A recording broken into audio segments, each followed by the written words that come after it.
بسم الله الرحمن الرحيم. الحمد لله رب العالمين، والعاقبة للمتقين، والصلاة والسلام على نبينا محمد وعلى آله وأصحابه أجمعين. أما بعد،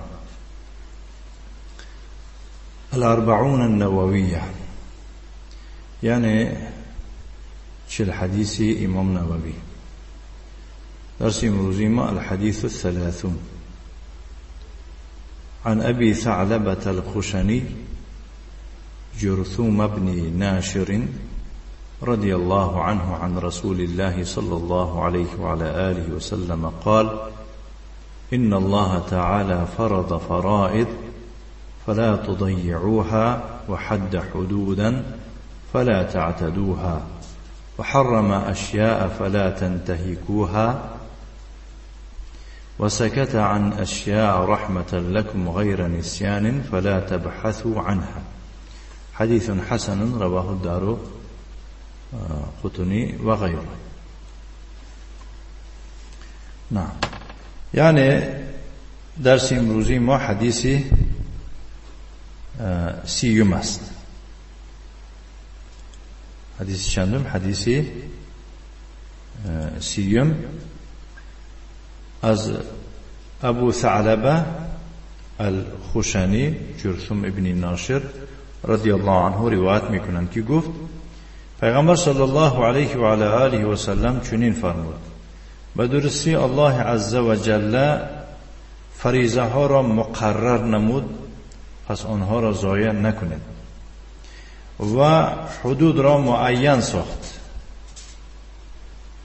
از آنها تجاوز نکنید، یعنی از ویا نگذرید، و حرام ها را حرام گردانید، پس به آنها نزدیک نشوید، و درباره چیزهای بنابر مهربانی نمودن شما، که بنابر مهربانی نبودن برای شما، نه از روی فراموشی سکوت کرد، بعضی چیزها را سخن نکرد. همچنین مهربانی شما که مثال گیرم برای شما قانونهای بالای همو زیاد نشود گفته، سکوت کرد، نگفت این حلاله، نگفت حرامه، هیچی گفت نزد.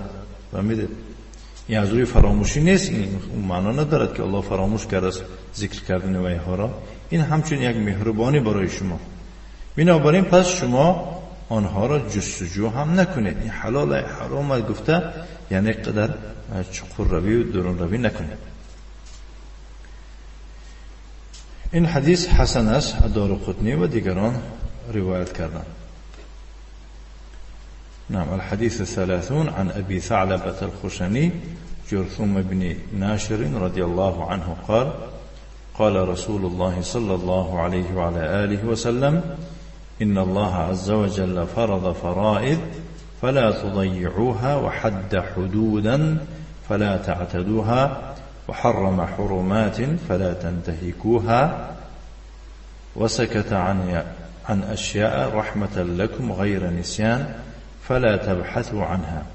حديث حسن رواه الدار قطني وغيره. نكتفي، وصلى الله وسلم على نبينا محمد وعلى آله وأصحابه وسلم تسليما مزيدا، والحمد لله رب العالمين.